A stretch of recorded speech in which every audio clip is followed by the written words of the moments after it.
Sandra Feist is the DFL-endorsed candidate to take that seat. Of course, Mary Kunesh-Poddin is not running for Senate. So this seat is open for the DFL. Hopefully the DFL gets to hold it. I feel pretty good with Sandra Feist running. Sandra, thank you very much. I appreciate the time today.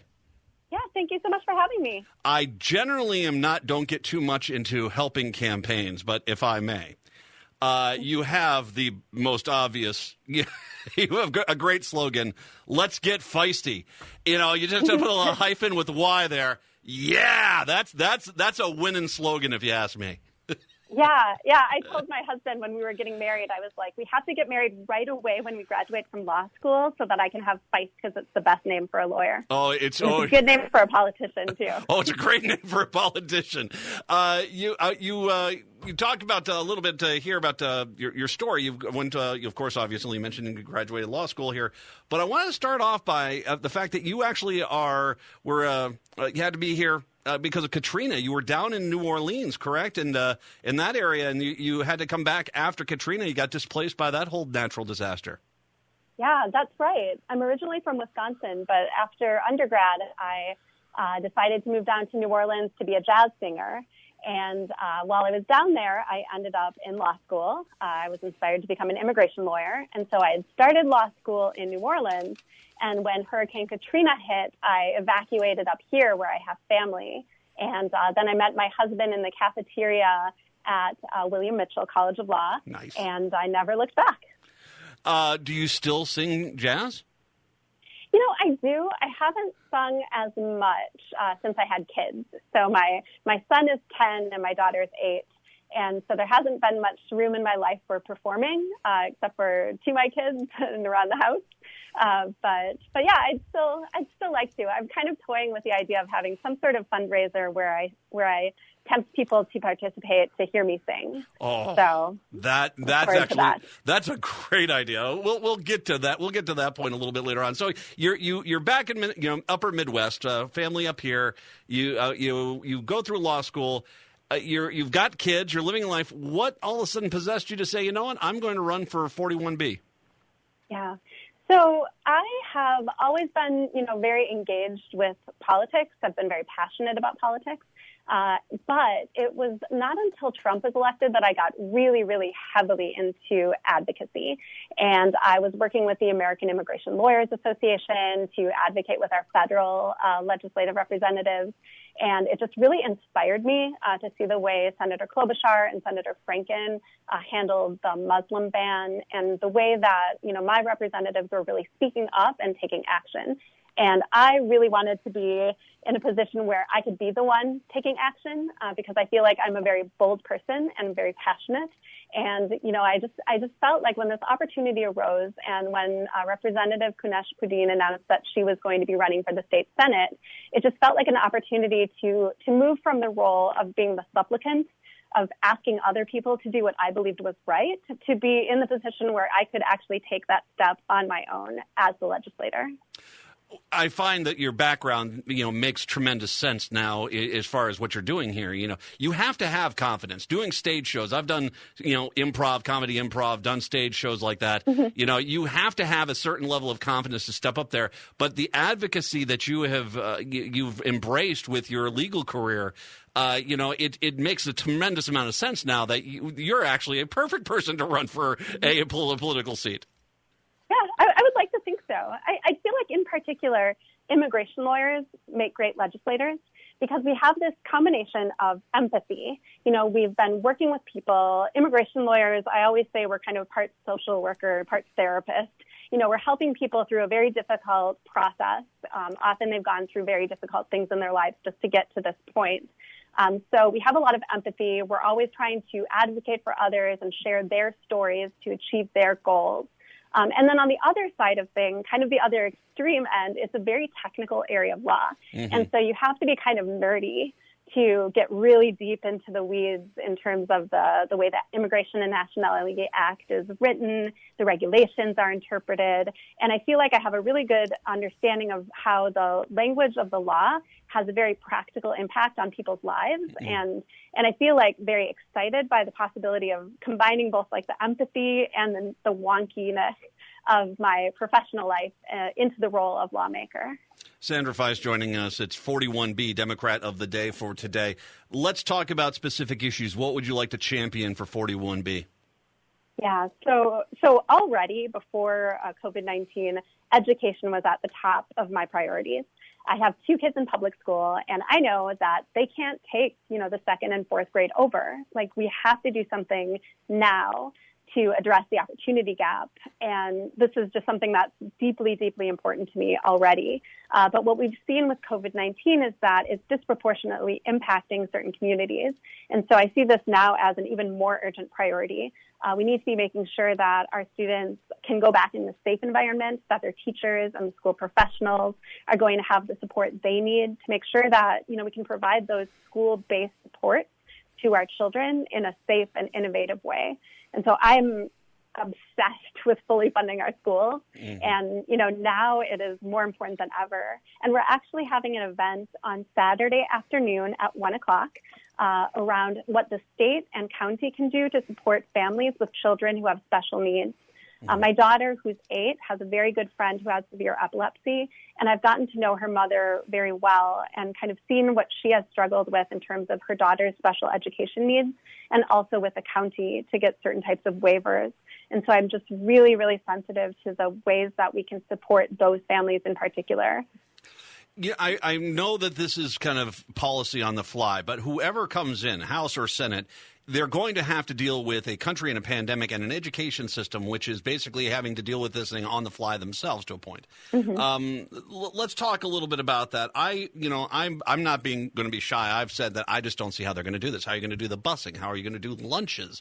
Let alone how many school districts can take 20% of their teachers being out for 2 months before the school has to shut down. I think we're going to have to look at kind of an online model. How are you looking at the upcoming school year and creating a system that is receptive to the teachers in the schools to make sure that the education system we have in there is not, kind of either a one-size-fits-all like Trump is trying to jam down right now, all schools open, but is, kind of make sure we maintain the educational integrity that we need. How are you looking at the situation we're currently in?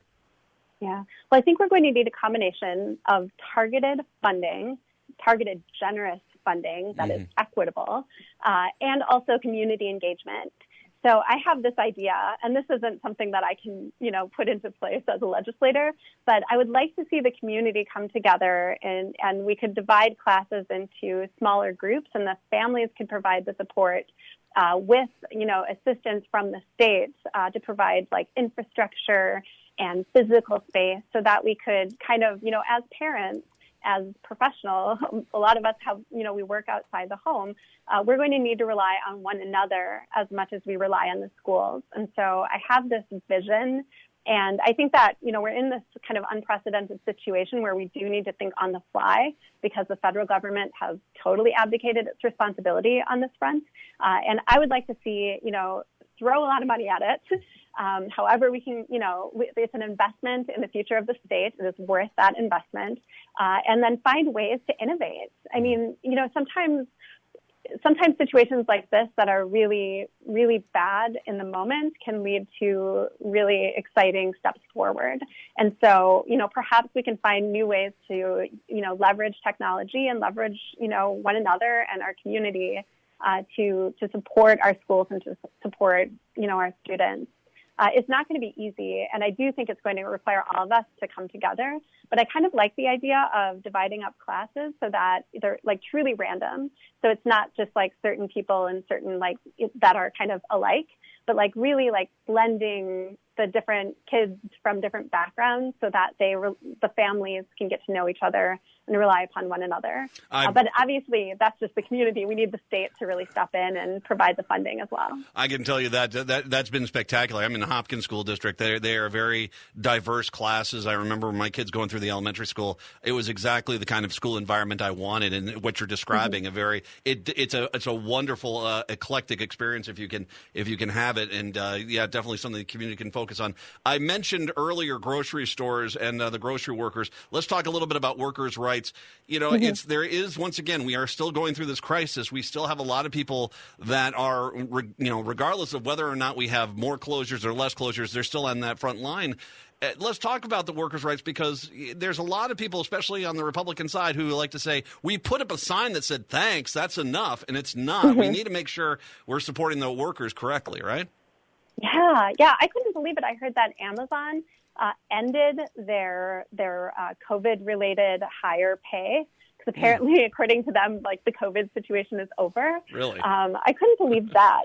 The other thing that I can't believe, and these are kind of more national, but, Mitch McConnell is really pushing to include in whatever bill comes next to provide support, a provision that would prevent workers from suing their employers if they get sick. So basically prevent them from having any COVID-related liability.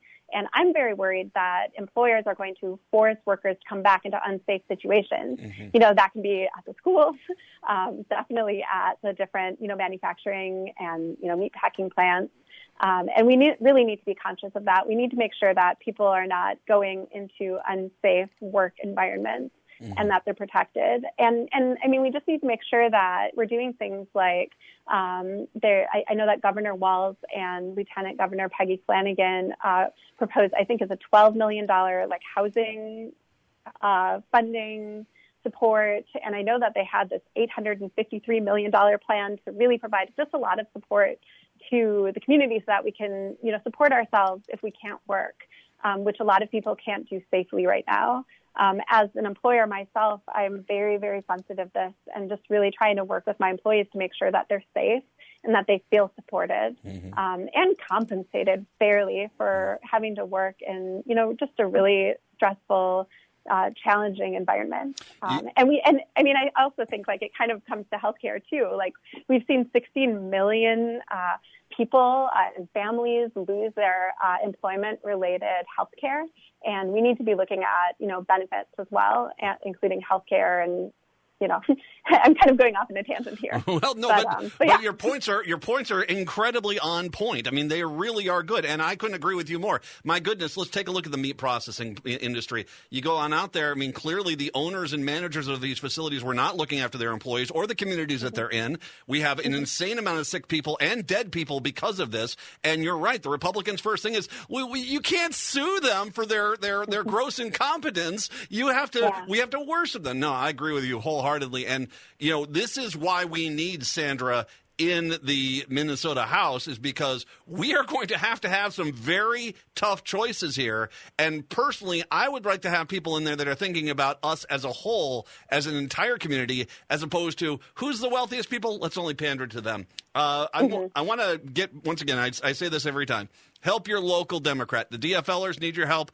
If you're in a safe seat, though, help out Sandra if you can. Donations, volunteers. If we do not take this election seriously, we will lose. So we have to win this seat. We need to make sure another DFLer holds 41B, and Sandra is an outstanding candidate. It's feistforhouse.org, right? Correct. FEISTFOR house.org. And a reminder, when is this event? Saturday at 1 p.m.? It's, exactly. Saturday at 1 p.m. And you can find information on where it will be held. It's actually at my friend's in her driveway. And you can go to our website. We have an events page. And also on my Facebook page for my campaign, we also have the events there. And actually, there's one other event that's this evening that no one has RSVP'd to, which is just a listening session, which I'm trying to schedule at least once a week. Since I'm not allowed to door knock, I'm just trying to find ways to just make myself available. So if anyone's interested this evening at 6 o'clock, you can RSVP on my website or the Facebook page, and I will be logging in to Zoom and hanging out. And so hopefully someone will join me, and I won't be lonely. For more information about that, how to volunteer, how to donate, feistforhouse.org. I'll link to everything a little bit later on. We'll spotlight this interview. Sandra, all my best. Thank you very much, and let's get feisty up in 41B. Awesome. Thank you so much. Have a great day. You bet. Sandra Feist.